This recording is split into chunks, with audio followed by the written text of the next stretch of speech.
নমস্কার বন্ধুরা, আশা করি তোমরা সকলেই ভালো আছো আর খুব সুস্থ আছো। যে যেখান থেকেই আমার এই রান্নার ভিডিওটি দেখছো, তোমাদের সকলকে জানাই অনেক অনেক ভালোবাসা ও অনেক শুভকামনা।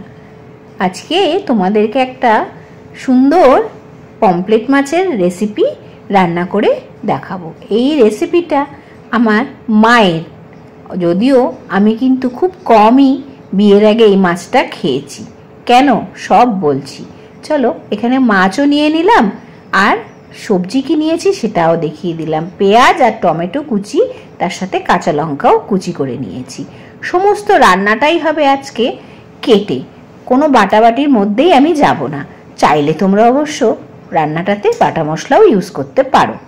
এখন মাছগুলোকে এক এক করে ভেজে নিচ্ছি ফ্রাই প্যানে, কারণ মাছগুলো অনেকটাই বড় আর আজকে আমি গোটা গোটা অবস্থাতেই মাছগুলোকে রেখেছি। আর মাছগুলোকে ভেতর থেকেও চিরবো না, কারণ আজকে মাছটা একটু অন্যরকম করে কেটেছিল মাচুয়া, যার ফলে মাছের মুখের ওইখানটা দিয়ে ভালো মশলাপাতি ঢুকে যাচ্ছে। আর এখন আমি আরেকটা কড়াইতে দিয়ে দিলাম তেল গরম করে কালো জিরে ফোড়ন, তারপরে তার মধ্যে কেটে রাখা পেঁয়াজ, কাঁচা লঙ্কা, টমেটোটা দিয়ে একটু সাঁতলে নিলাম। কিছুক্ষণ পর আমি তার মধ্যে দিয়ে দিলাম একটু জিরে গুঁড়ো, 1 চামচ জিরের গুঁড়ো দিয়ে আমি পুরো রান্নাটাকে সুন্দর করে সাঁতলাতে শুরু করলাম।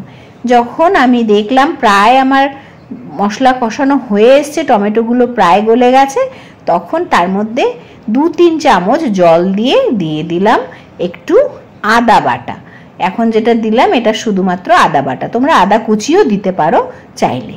এবার যখন পুরো মশলাটার থেকে তেল ছাড়তে শুরু করবে, তখন তার মধ্যে দিয়ে দিতে হবে হলুদ পরিমাণ মতো এবং তার সাথে লবণ।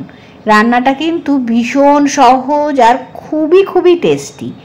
এবারে এইভাবে সাঁতলাতে থাকবো। আর তার সাথে সাথে তোমাদেরকেও একটা কথা বলি যে কেন আমি বিয়ের আগে বা ছোটোবেলায় এই মাছটা খুব কম খেয়েছি। আমার মা তো ভীষণ সুন্দর রান্না করতেন, যদিও সবার মাই সবার কাছে খুব বড় একজন রাঁধুনি, আমি জানি সবারই তার মায়ের রান্নাটাই সব থেকে বেস্ট মনে হয়, আমারও ঠিক তাই। কিন্তু আমাদের বাড়ি যেখানে ছিল নর্থ বেঙ্গলে, সেখানে এই মাছটা খুব একটা পাওয়া যেত না, পাওয়া গেলেও সেটা বরফ চাপা। সেই জন্যই আমরা ছোটবেলায় এই মাছটা খেয়েছি, কিন্তু খুব কম খেয়েছি।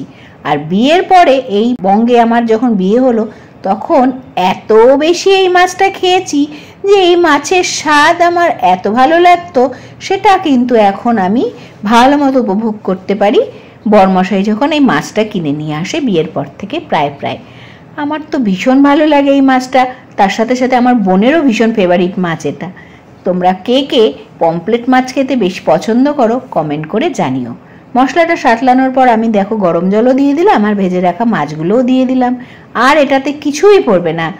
আর তোমরা একদম যখন রান্নাটা কমপ্লিট হয়ে যাবে, একটু গরম মশলার গুঁড়ো চাইলে দিতে পারো, তবে আমি বলবো না দিলে বেশি ভালো হয় রান্নাটা, কারণ এটা পুরোটাই কাটা মশলা করা।